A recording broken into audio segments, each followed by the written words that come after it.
What was it that, because I heard you mention the gigolo thing, right? What was it that got you into from, you're going from, a student of the game, learning the game.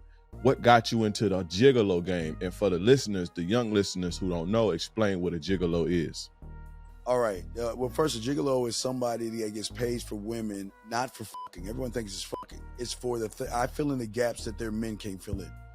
So, Right. Our boyfriend, lover, husband, roommate, I'm the guy that fills in the gaps. One day, an old guy comes up to me. He starts talking to me. Now, for a lot of guys, y'all be like, man, dude, get that fuck out my face. Let me show you how fucking someone's wife goes. Husband and wife sit down, or they'll leave what I call Elysium. They'll leave their rich-ass fucking neighborhood, their Beverly Hills, whatever. They'll come into our neighborhood because they want a stud, you know what I mean? So the wife, and the husband gets off on this. Before there was cuckolding. So remember, this is before the even word cuckold was even a word. It was going on. So the wife noticed me. The husband had to vet me first. Husband vetted me. We all cool. And he said, hey, buddy, why don't you come sit over with me and my wife? Sit over with the wife. Then I got to talk to both of them together.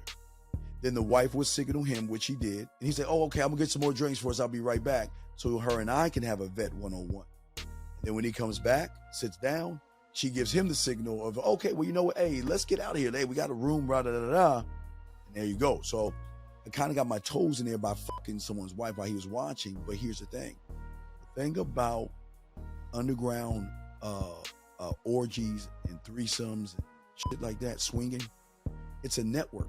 It's an underground network everywhere that people don't even know about it. Everybody, but the thing is business has to be kept off the street. You can't talk about like high 6-figure and high salary women who are pillars of the community, charity organizations. They cut the ribbon. They're walking around with the Girl Scout cookies and all that other shit. These are the same motherfuckers that are doing the nasty shit in every neighborhood all around you, and you just don't know. So what happened was the woman started showing me that, look, okay, now you got all the skills. Don't waste it on just fucking. Get something out that shit.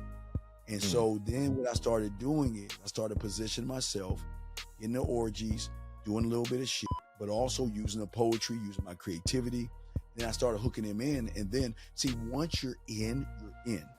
And once you're in, they like when you were small, did you ever have baseball cards? Like, you remember the little football cards with a piece of bubble gum in it, that hard ass gum and shit? Well, once you're in, it's like Jan says to Julie, well, hey, I got Dre. Hey, why don't you try my Dre? And then she's like, oh, well, why don't you try my Steve? And what they'll do is they'll swap a Dre for her. Julie will get Dre and Tammy will get Steve. You see what I'm saying? It'll be a switch. But they will like try what I have.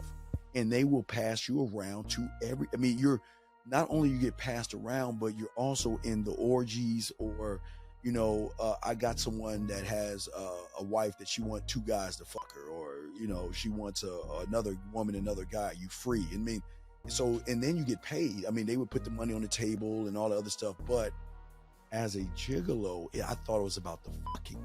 Had I known, wow, it has nothing to do with the fucking. It's about holding her. It's about rubbing the side of her fucking face.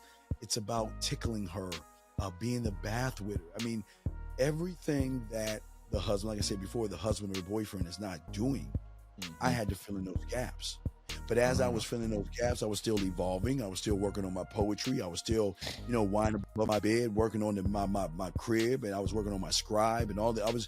I was still constantly moving. The reason I got out was because there's a rule to it.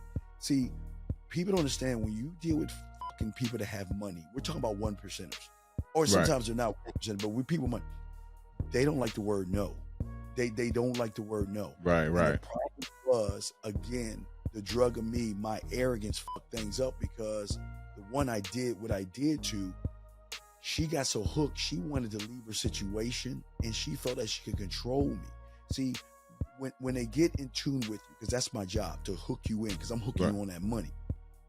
But she was so in tune that she wanted to control me.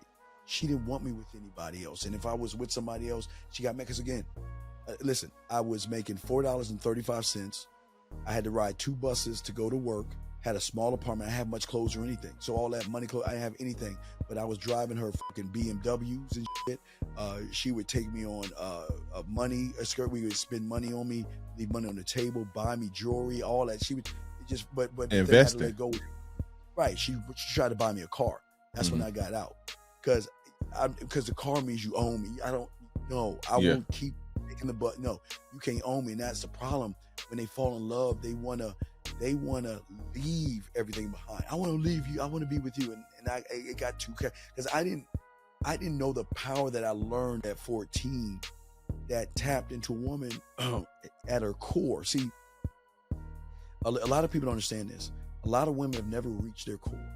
Right. What I mean by core is a lot of women, they, in their mindset, they can only go as far as their mind takes them, right? So watch this, peep game. So if all they deal with is surface dwellers or average motherfuckers from 1 to 10, all they're dealing with is 1 and 2 type motherfucking guys. Where is their motherfucking edge? At 1 and 2. So when they meet a Dre or someone like me coming along and their mindset is stuck at 1 and 2, and we're not a 10, we're 1,000, we're 1 million. Right. It fucks them up because they don't realize what they can be with us. And then they want to invest in us. Like you said, you see what I'm saying? Game. So it was so many things that was going on that I was learning and stuff. But for me, I was always like this. And this is why I got out of the society or syndicate where I was in, because they're all about keeping things in house. Right. I'm about, well, there are people out there that, listen, there are people out there that want to learn that don't know this information. But even in my book, right, see, everybody can't you can't buy your way into the game. See, everybody thinks that they can just, pay you and me and try to buy their way into the game. It doesn't work that way.